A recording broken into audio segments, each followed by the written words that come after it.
All right, it is cooler outside today, warmer than it's going to, be from Monday, but not as warm as it's going to be this weekend. So we're kind of in the middle, Tracy, with our first alert forecast. We're kind of just easing on into the weekend. A little bit of this, a little bit of that. Yeah, it has been a really busy week. We started out with isolated thunderstorms. We had downpours. We had small size accumulating hail. We even had a gustnado.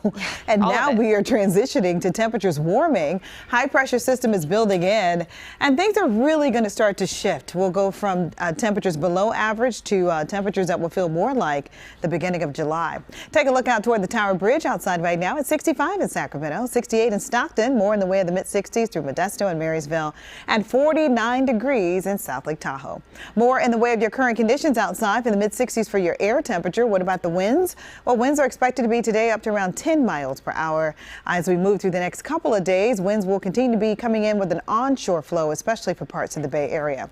So what's ahead for today? Well, let's take a look at the weather headlines. For your Thursday, drought conditions have worsened. We had the latest drought monitor index that came out just this morning. We're now looking at 60% of the state of California in extreme drought, coming off of 41% this time last week. Warming trend coming in this weekend with afternoon highs expected to be in the lower 90s, and then next week temperatures remain above average. So here's a look at the drought monitor. The red, everything you see, essentially the valley floor going all the way down to Southern California, that is extreme drought. That is 60% of the state, and severe drought is the orange, and the orange is of course underneath the red as well. That orange depicting 95% of the state of California with severe drought conditions. I said all that to say we are dry and temperatures are going to be warming up. We're going to be in the lower 90s over the course of the weekend. Now is the time to create defensible space around your home, as wildfire season is indeed all year long.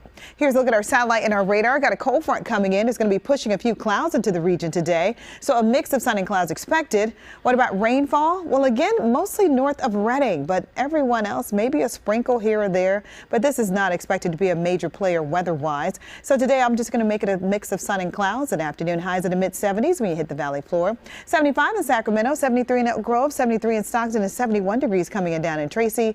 Foothill locations today, mid-60s coming in for Auburn, 62 in Georgetown, 57 in Pollock Pines, 68 in San Andreas, and 66 degrees today in Sonora. What about the Sierra? Well, for the Sierra, you got sunshine as well. Winds out of the southwest around 13 miles per hour. Upper 50s coming in for Chester, as also for Quincy, 50 in Truckee, and 50 degrees in South Lake Tahoe. And let's head to the city by the bay. 64 in San Francisco today. You'll have a mix of sun and clouds, a nice onshore breeze coming in around 19, 20 miles per hour. So chilly when you get closer to the coastline. Let's head to the East Bay. 69 in Concord, 68 coming in Livermore, and 66 degrees in Salinas. High pressure is building in as early as today, but it really does not exert its influence until the weekend when that warm air will be compressed subsidence. That's air high pressure pushing all of that warm air right at the surface, and it's trapped air. It gets warmer and warmer. And take a look at the warm conditions. Mid-70s coming in from the mid-80s to the lower 90s coming in for the weekend. All compliments of that high pressure system.